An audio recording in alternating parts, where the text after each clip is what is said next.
నేను Kavitha. Welcome to I dream news. అందరూ ఆసక్తిగా ఎదురు చూస్తున్నటువంటి అంశం ఆంధ్రప్రదేశ్లో నెక్స్ట్ గవర్నమెంట్ ఎవరు ఫామ్ చేయబోతున్నారు, ఎవరు అధికారంలోకి రాబోతున్నారు. గతంలో కంటే మెజారిటీ ఎక్కువ వస్తుంది అని జగన్ చెప్తూ ఉంటే కూటమియే ప్రభుత్వం ఏర్పాటు చేస్తోందని చంద్రబాబు నాయుడు కూడా అదే మాట అంటున్నారు. టీడీపీ లీడర్స్ కూడా బెట్టింగ్లు కూడా వేస్తున్నారు. ఓవరాల్గా సర్వేలు, ఫేక్ సర్వేలు ఇవన్నీ చూసిన తర్వాత హైయెస్ట్ పోల్ పర్సంటేజ్ ఏం చెప్తోంది? మనతో పాటుగా ఉన్నారు పొలిటికల్ అనలిస్ట్ ప్రకాష్ గారు. ప్రకాష్ గారు నమస్కారం. సో ఓవరాల్గా ఆంధ్రప్రదేశ్ ఎన్నికలకు సంబంధించి ఇప్పటిదాకా దేశంలో ఏ ఫేజ్లోనూ జరగనటువంటి కనిపించని పోల్ పర్సంటేజ్ ఆంధ్రప్రదేశ్లో కనిపించింది. సో క్యూరియాసిటీ, యాంగ్జైటీ అనేది బాగా పెరిగినట్టుంది. డెఫినెట్గా ఉంటుంది. ఎందుకంటే అక్కడ సామాజిక కోణం ప్రధానంగా కనబడుతుంది మనకు. అందులో ఆ పట్టుదలలు ఉంటాయి. మావాడిని గెలిపించుకోవాలి అంటే ఓకల్ సెక్షన్స్, వాళ్ళు పలుకుబడి ఉన్న సెక్షన్స్ కూడా ప్రధానంగా 3 కమ్యూనిటీస్ ఇందులో కనబడతాయి. కాపులలో ఒక స్ప్లిట్ వచ్చింది. అంటే కంప్లీట్గా కాపులంతా చంద్రబాబు కనుక మద్దతు ఇచ్చి ఉంటే 100% చెప్పొచ్చు అధికారంలోకి వస్తారు అని. బట్ చంద్రబాబు సామాజిక వర్గం ఆయనకు బాగానే బలంగా నిలిచింది. బట్ కాపులలో వచ్చిన చీలిక అంటే బహుశా పవన్ కళ్యాణ్ దాన్ని ఒక్క దగ్గరికి తీసుకురావడంలో అంతగా అనుకున్నంతగా ఆయన సక్సెస్ కాలేదు అని అనిపిస్తూ ఉంది. ఒకవేళ కనుక ఆయన చేయగలిగి ఉంటే ఈ వర్టికల్ డివిజన్ రాకపోయేది. ప్రతి కాన్స్టిట్యున్సీలో కూడా కాపులలో చీలిక కనబడుతూ ఉంది. కాబట్టి మళ్ళీ జగన్కే ఎడ్జ్ ఉందని నేను అనుకుంటున్నా. అక్కడి నుంచి వస్తున్న మిత్రులు చెప్తున్న విషయాలు కానీ ఇవన్నీ కూడా చూసినప్పుడు ఏంటంటే, ఇంకోటి ఓవరాల్గానమ్మా దేశవ్యాప్తంగా ఒక్క ఆంధ్ర రాజకీయమే కాదు, అభివృద్ధి కంటే సంక్షేమానికే ఎక్కువ ప్రాతినిధ్యం కనబడుతుంది ప్రజల్లో. వాళ్ళు ఇమ్మీడియట్గా మాకేమొస్తుంది అనే దాని మీదనే ఆశపడుతున్నారు తప్ప మాకేమొస్తున్నది, మాకేమొచ్చింది, మాకేమొస్తుంది, ఈ అభివృద్ధి అనే దాన్ని సెకండరీ అంశంగా పక్కకు పెడుతున్నారు. కానీ రూరల్ తెలంగాణ కానీ ఇప్పుడు ఆంధ్రప్రదేశ్లో కానీ సంక్షేమాన్నే ప్రధానంగా క్రైటీరియాగా పెట్టుకున్నప్పుడు సంక్షేమం జగన్ బాగా చేశాడు. అంటే అంతకుముందు ప్రభుత్వంతో పోలుస్తారు. చంద్రబాబు ఉన్నప్పుడు మనకి ఇన్ని డబ్బులు రాలే కదా, జగన్ వచ్చాకనే కదా మనకి ఇన్ని డబ్బులు వచ్చినాయి. తర్వాత నేరుగా ఇంటికి తీసుకెళ్ళి డబ్బులు ఇవ్వడం, దానివల్ల ఒక బాండేజ్ అక్కడ ప్రజలకును ఆ సంక్షేమ పథకాల లబ్ధిదారులకును ప్రభుత్వానికి మధ్యలో వారధిలాగా ఆ వాలంటీర్స్ ఉండడం. ఎంత లేదన్నా relationship is the key to the success అంటాం మనం. ఆ రిలేషన్షిప్ ఓట్లను ప్రభావితం చేయగలుగుతుంది. సంక్షేమ విషయంలో రాజీ పడలేదు అక్కడ. తర్వాత బీసీలను తక్కువ చేసిండనే ఫీలింగ్ ఎక్కడ రాకుండా జాగ్రత్త పడ్డాడు. అన్ని కులాలకు కార్పొరేషన్లు ఇచ్చాడు, నాయకత్వాన్ని ఎలివేట్ చేశాడు. తర్వాత ఆయన చేసిన ఇంకొక మంచి పని ఏంటంటే, మంత్రులుగా ఉన్న వాళ్ళని అట్లనే కంటిన్యూ చేయకుండా, కేసీఆర్ కదా 10 ఏళ్ళు 5 ఏళ్ళు కంటిన్యూ చేసినట్టుగా ముందే చెప్పి 2.5 years కాగానే వాళ్ళందరినీ రిజైన్ చేయించేసి ఒకరిద్దరిని తనతో పెట్టుకున్నాడు. బట్ అందరినీ మార్చేశాడు. వాళ్ళకు కూడా అసంతృప్తి లేకుండా అందరినీ కూడా ముందే చెప్పి ప్రిపేర్ చేసి ఈ 2.5 years మీరు ఉంటారు, మళ్ళీ నెక్స్ట్ 2.5 years వేరే వాళ్ళకి అవకాశం ఇద్దాము, అట్లా కొంత అసంతృప్తి లేకుండా తగ్గించుకోగలిగాడు. అంటే అంతకుముందు టీడీపీ వాళ్ళను జగన్ ఎట్లయితే తన వైపు తెచ్చుకోవడానికి ప్రయత్నం చేశాడో చంద్రబాబు కూడా చేశాడు. చేసినా కూడా అంతకుముందు జగన్ సక్సెస్ అయినంతగా చంద్రబాబు కాలేకపోయాడు. వీటన్నిటితో పాటుగా ఎదుగుతూ దూకుడుగా వ్యవహరించే శైలి జగన్ది.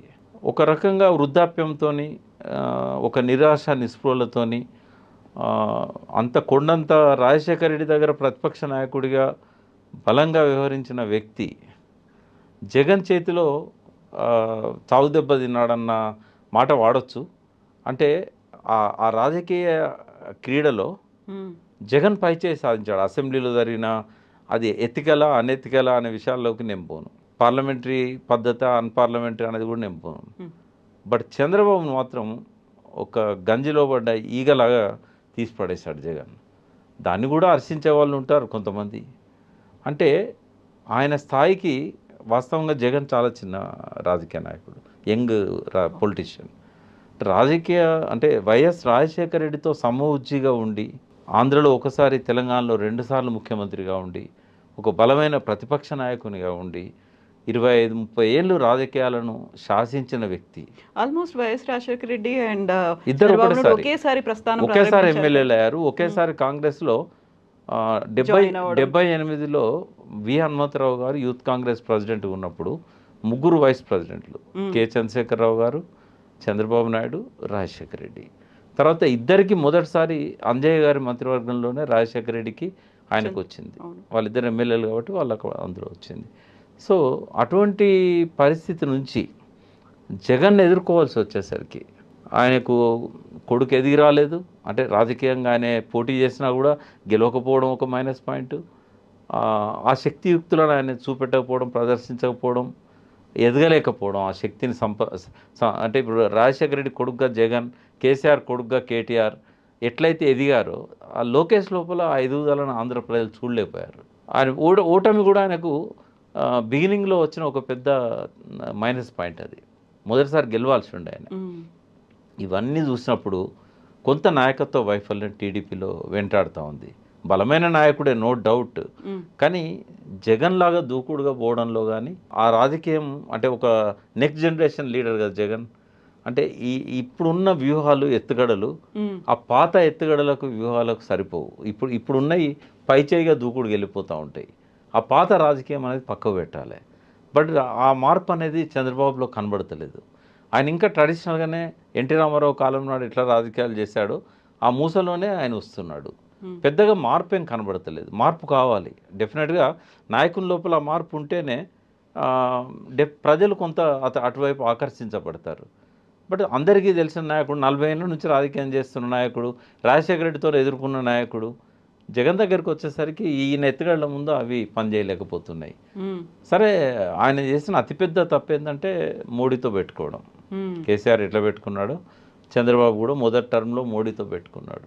ఇప్పుడు మోడీతో మళ్ళీ కలిసినా కూడా అది మెటీరియలైజ్ కాలేదు. కూటమి పెట్టుకున్నప్పుడు కూడా మెటీరియలైజ్ కాలేదు. అంటే ఆంధ్రలో ఏంటంటే ఒక యువ నాయకత్వం టీడీపీకి రావాలి. అది కొడుకే కావాలని ఏముంది. ఆ పార్టీలో చాలామంది యువకులు ఉన్నారు, మంచి మంచి యంగ్ ఏజ్లో ఎమ్మెల్యేలు అయిన వాళ్ళు ఉన్నారు, జెడ్పీ చైర్మన్లు అయిన వాళ్ళు ఉన్నారు. సో ఆ రాజకీయాన్ని ఆయన మళ్ళీ చేపట్టాల్సి ఉంటుంది. ఒక యంగ్ లీడర్షిప్ను టీడీపీలో బాగా ప్రమోట్ చేయాల్సిన అవసరం ఉంటుంది. వాళ్ళకు ఒక బేస్ అనుకున్న ఉత్తరాంధ్రలోనే ఇవాళ ఆ బేస్ ఖాళీ అయిపోతూ ఉన్నది. అది ఏ పార్టీకి ఎట్లున్నా ఉత్తరాంధ్ర జిల్లాలన్నీ కూడా వన్ సైడ్ టీడీపీకి కంచుకోటలాగా ఉండేటి. కాంగ్రెస్ కొంత రాయలసీమలో ఉన్నా కూడా అటువంటి పరిస్థితి ఇప్పుడు కనబడతలేదు. ఇప్పుడు ఆడ కూడా మళ్ళీ జగన్ చాలా పై స్థాయిలో కనబడుతున్నాడు, వైజాగ్ ఆ ప్రాంతం అంతా కూడా. సో చూడాలి మరి. ఇప్పుడైతే ఈ ఐజాన్ టుడే ఇవాళ వరకు వస్తున్న సమాచారం ప్రకారం అయితే జగన్కే ఎడ్జ్ ఉంది, 100 క్రాస్ అవుతుంది అనేది. అంటే ఆ బిల్లు 65-70 లోపల ఎండ్ అవుతుంది ఈ కూటమి అనేది ఇప్పుడు వస్తున్న అంచనా. బట్ ఒకటైతే చెప్పొచ్చు, బ్రాడ్గా జగన్ మళ్ళీ ముఖ్యమంత్రి అవుతున్నాడు. ప్రజల్లో ఎక్కువ భాగం సంక్షేమానికి పెద్దపీట వేస్తున్నారు. ఆ విషయంలో ఆయనకంటే ఈయన బెటర్. జగన్ కొంత ఎడ్యుకేషన్ సిస్టమ్ను అద్భుతంగా చేశాడు, వైద్యాన్ని కూడా కొంచెం మెరుగుపరిచాడు. మన తెలంగాణతో పోల్చుకున్నా కూడా ఈ 2 రంగాలలో ఇక్కడ ఒక రెసిడెన్షియల్ స్కూల్లో వరకు కేసీఆర్ను మనం నంబర్ 1గా పెట్టవచ్చు. బట్ మిగతా ఓవరాల్గా చూసినప్పుడు కూడా హైయర్ ఎడ్యుకేషన్ దగ్గర నుంచి ఇక్కడ కలెక్టర్గా పనిచేసిన మురళి గారిని తీసుకెళ్ళి అడ్వైజర్గా పెట్టుకోవడం, ఎడ్యుకేషన్లో వైద్యంలో మాత్రం ఆంధ్ర చాలా రాష్ట్రాల కంటే ముందున్నది. ఇవన్నీ కూడా అక్కడ ప్రజలు ఇష్టపడ్డారు. ఇంకా రాజశేఖర రెడ్డి జగన్ ఉండడం వల్ల కావచ్చు ఆయనను మర్చిపోలేకపోతున్నారు. షర్మిలది పెద్దగా ఎఫెక్ట్ చూపెట్టలేదు. నిజంగానే షర్మిలది ఎఫెక్ట్ చూపెడితే ఈ కూటమికి బాగా కలిసి వచ్చేది. అది ఆఖరి నిమిషంలో ఆమె తీసుకున్న నిర్ణయం కావచ్చు, అది మెటీరియలైజ్ కాలేదు, ఆడ పోలరైజ్ కాలేదు. ఒక 1 year బిఫోర్ కనుక షర్మిల కాంగ్రెస్ పార్టీ బాధ్యతలు తీసుకొని ఉంటే జగన్ కొద్దిగా ఇబ్బంది అయ్యేది. పాత కాంగ్రెస్ నాయకులందరినీ తమ వైపు తెచ్చుకోవడానికి కొంత సోనియా గాంధీ, రాహుల్ గాంధీ వీళ్ళందరూ ఎఫర్ట్స్ పెట్టి ఉంటే కొంత చీలికి వచ్చేది. జగన్తో ఉన్న పాత కాంగ్రెస్ నాయకులు వెళ్ళిపోయేవాళ్ళు. ఆ పరిస్థితి కూడా రాలేదు. ఆమె బాధ్యతలు తీసుకొని అక్కడ అడుగుపెట్టేసరికి నోటిఫికేషన్ వచ్చింది. ఇవన్నీ కూడా కొంత చంద్రబాబుకు ఉపయోగపడని అంశాలు. బట్ మోడీది తెలంగాణలో ఉన్నంత ఆ వేవ్ అక్కడ కనబడతలేదు. నిజంగానే ఒకప్పుడు కార్గిల్ అప్పుడు వచ్చిన ఎలక్షన్లో కార్గిల్ వార్ ప్రభావం వల్ల మోడీతో అప్పుడు వాజ్పేయితో బీజేపీతో జతగలిసిన వాళ్ళందరూ గెలిచారు. ఇక్కడ కూడా అనూహ్యంగా చంద్రబాబు మళ్ళీ రెండోసారి అధికారంలోకి వచ్చాడు. ఏమాత్రం వచ్చే అవకాశాలు లేని పరిస్థితుల్లో కార్గిల్ అతనికి హెల్ప్ చేసింది. అంటే మోడీ ఫ్యాక్టర్ కూడా అట్లా హెల్ప్ చేస్తుందేమో అని చంద్రబాబు నాయుడు అనుకున్నాడు. బట్ ఎందుకో ఇక్కడ ఉన్నంతగా కనీసం తెలంగాణలో ఆ జై శ్రీరాము ఆ రాముని అది ప్రభావము అక్కడ అంతగా కనబడలేదు. భద్రాచలంను విస్మరించడం కూడా అది మోడీకి ఒక పెద్ద మైనస్ పాయింట్ అమ్మ. నిజంగానే వాళ్ళ రాముని మీదనే నిజంగా భక్తి ఉండి అయోధ్య మీదనే నిజంగా వాళ్ళకు ఉన్నంత దృష్టి భద్రాచలం మీద కూడా ఉండాలి కదా. ఇక్కడ ఆంధ్రలో తెలంగాణ కంటే ఎక్కువగా, అంటే భద్రాచలం మొదటి నుంచి తెలంగాణలో ఉంది, కానీ అక్కడ ఆదివాసీల గూడాల నుంచి పెద్దవాళ్ళ ఇంటి దాకా రాముని బొమ్మలు ఉంటాయి, రామాలయాలు ఉంటాయి, అడుగడుగున మనకు కనబడుద్ది అక్కడ గిరిజన ప్రాంతాల్లో కూడా. అటువంటిది భద్రాచలం విషయంలో పోలవరం ముంపులో ఆ ప్రాంతాన్ని ముంచేయడం కావచ్చు, భద్రాచలానికి రాకపోకలు కూడా బంద్ అయిపోతాయి వర్షాకాలం. రేపు పోలవరం కట్టినట్టయితే అసలు డీలింక్ అయిపోతుంది, ఆ ప్రాంతం అంతా అటే ఉంటుంది, బట్ రోడ్లన్నీ మునిగిపోయే పరిస్థితి. ఆ విషయంలో 10 ఏళ్ళ నుంచి కూడా మేము ఎన్నిసార్లు మేము కూడా చెప్పాము, కేసీఆర్ గారు కూడా మొదటి నుంచి మాట్లాడుతున్నారు, బట్ దాన్ని ప్రొటెక్ట్ చేయడానికి ఆ ముంపు తగ్గించుకోవడానికి మాత్రం వాళ్ళు ప్రయత్నం చేయడం లేదు. మరి అక్కడ వాళ్ళు ఆలోచిస్తున్నారో లేదో నాకు తెలియదు, కానీ రాముంది పెద్దగా ప్రభావితం చేయట్లేదు అక్కడ. ఇప్పుడు మోదీ తెలంగాణలో 4 నెలలే అవుతుంది రేవంత్ సర్కార్ వచ్చి, తన మీద చేసినంత అటాక్ 5 ఏళ్ల పాలనని జగన్ చూసిన తర్వాత జగన్ మీద అక్కడ బహిరంగ సభలు ఆంధ్రప్రదేశ్లో పెట్టినప్పుడు ఎప్పుడు అంత అటాక్ కానీ తన పేరు తీసుకోవడం కానీ అసలు ఎందుకు చేయలేదు? మోడీకి ఒక అభద్రతా భావం ఉండే. ఈసారి తన అధికారంలోకి రావాలనంటే ఈసారి కొంతమంది సపోర్ట్ అవసరము అనేది ఆయన అనుకున్నాడు. జగన్కు ఖచ్చితంగా ఇన్ని సీట్లు వస్తాయనేది ఒక అంచనా మోడీకి ఉంది. ఇక మిగిలిన చంద్రబాబు మొదట్లో తనతో వైరం తెచ్చుకున్నాడు. ఒకప్పుడు ఆయన ఏమీ లేని రోజుల్లో మోడీ అనే వ్యక్తి రాజకీయాల్లో ఏ స్థానానికి రాని రోజుల్లో ఎన్డీఏ కన్వీనర్ ఆయన. అవును. కాబట్టి ఆయనకు భయం చంద్రబాబుతో. ఒకవేళ చంద్రబాబుతో తాను జత కలిసినట్టయితే కాపు అండ్ కమ్మ సామాజిక వర్గాల మధ్య వచ్చిన పొత్తు వల్ల ఏమైనా సీట్లు వచ్చినట్టయితే తనకు సపోర్ట్ ఇవ్వకపోవచ్చు అనేది. అందుకని ఇటు జత కలిస్తే ఇటు ఈయన సపోర్ట్ ఇస్తాడు. కాబట్టి ఆంధ్రప్రదేశ్లో ఎన్ని సీట్లు వస్తున్నాయో అన్ని సీట్లు మోడీ ఖాతాలోనే ఉంటాయి. ఇప్పుడు అక్కడ వేరే పార్టీ అయితే రాదు కదా. ఇప్పుడు అక్కడ 25 సీట్లలో వీళ్ళిద్దరే కదా పంచుకోవాల్సింది, ఈ కూటమి కానీ లేకపోతే ఆయనే కానీ. 2019లో హైయెస్ట్ నెంబర్ ఆఫ్ పార్లమెంట్ సీట్లు గెలుచుకున్న ఒక రీజనల్ పార్టీ ఏది అంటే వైఎస్ఆర్సీపీఏ, 22 పార్లమెంటు స్థానాలని. సో అక్కడ ఎన్డీఏ తర్వాత కాంగ్రెస్ తర్వాత కనిపించింది వైఎస్ఆర్సీపీ మాత్రమే. సో ఎందుకైనా మంచిది వాళ్ళతో పెద్దగా డిస్టెన్స్ మెయింటైన్ చేయకుండా ఉంటే బాగుండేది అని అలా పెట్టుకున్నారా? అంటే ఆయన చాలా ఒక అభద్రత భావంలో నుంచి ఏంటంటే ఒక 20-25 సీట్లు నాకు తక్కువ వచ్చినా కూడా ఇక్కడ కేసీఆర్ సీట్లు వచ్చినా ఇయ్యడు, రేవంత్ రెడ్డి సీట్లు వచ్చినా ఇచ్చే పరిస్థితి ఉండదు కాంగ్రెస్ కాబట్టి ఆయన నమ్ముకున్నది అక్కడే. ఎందుకంటే డిఎంకేను అన్నా డిఎంకే నమ్ముకునే పరిస్థితి లేదు. అక్కడ వన్ సైడ్ డిఎంకేనే ఉంది, అన్నా డిఎంకే ఆల్మోస్ట్ తుడిచిపెట్టుకపోయింది. కర్ణాటకలో కూడా ముఖాముఖి వీళ్ళిద్దరి మధ్యనే ఉంటుంది. కేరళ కూడా ఆయన ఎక్స్పెక్ట్ చేయలేడు. కాబట్టి ఏమన్నా ఆయనకు సౌత్ ఇండియా నుంచి సీట్లు అవసరం పడితే ఒక నమ్మకంగా ఇవ్వగలిగేటోళ్ళు వీళ్ళిద్దరే. ఇప్పుడు ఉత్తరప్రదేశ్ రాజకీయం కానీ బీహార్ రాజకీయం కానీ చెప్పేటట్టు ఉండదు. ఒక్కోసారి రివర్స్ కూడా కావచ్చు అక్కడ 10 ఏళ్ళ తర్వాత. కాబట్టి మూడోసారి ఆదిత్యనాథ్. కాబట్టి మొన్న కూడా పోయిన ఎన్నికల్లో కూడా 100% ఏం రాలేదు కదా యూపీలో. అడున్న 80 సీట్లలో 62 బీజేపీకి వచ్చాయి. కాబట్టి ఏమన్నా అక్కడ తారుమారైతే 25కి 25 తనకే ఉంటాయని చెప్పి అందుకే జగన్ను కూడా పల్లెత్తు మాట అనలేదు. మొదటిసారి అయితే ఏం మాట్లాడలే, రెండోసారి విమర్శ వచ్చింది కాబట్టి ఏదో 4 మాట్లాడినాడు, కానీ అది సీరియస్గా పట్టించుకునేటి కానే కాదు. కాబట్టి చంద్రబాబుకు ఉన్న అధికారం ఆకాంక్ష ఈ మోడీకి ఉండే అవకాశం లేదు. ఆయనకి ఏంటంటే తన కోసం వీళ్ళు నిలబడతారు, వీళ్ళు గెలిచినా వాళ్ళు గెలిచినా నా వాళ్ళే అనే పద్ధతిలో ఆయన ఏదో మొక్కుబడిగా పోవాలి. కాబట్టి వాళ్ళని నారాజు చేయకుండా పోయి ప్రసంగించి గౌరవంగా వచ్చిండు, అంతే తప్ప. సో ఇప్పుడు ఈ మళ్ళీ జగన్కే ఎడ్జ్ ఉంది, వైఎస్ఆర్సీపీకే 100+ సీట్లు వస్తాయి అనుకున్నప్పుడు ప్రజలు ఏది సానుకూలంగా చూశారు? ఓకే ఇదైతే బాగుంటుంది అని జగన్ అయితే ఒక మాట చెప్తూ వచ్చారు, నా వల్ల మీకు మంచి జరిగినట్టయితే ఇంట్లో కూర్చొని చర్చించుకొని ఓటు వేయండి అనే మాట ఆయన అయితే అంత కాన్ఫిడెంట్గా చెప్పాడు. బట్ ప్రజల్లో ఏం ఆలోచించారు? అసలు ప్రజలు సంక్షేమమేనమ్మా, మాకు డైరెక్ట్గా మా అకౌంట్లోకి డబ్బులు వచ్చాయి. దేశంలో ఎవ్వరి అనంత 2500 రూపాయలు ఆయన ఇచ్చిన లబ్ధిదారులకు. సో ఏదున్నా కూడా అంతకుముందు చంద్రబాబుతో కంపేర్ చేసుకున్నారు కాబట్టి జగనే ప్లస్ అవుతాడు వాళ్ళకి.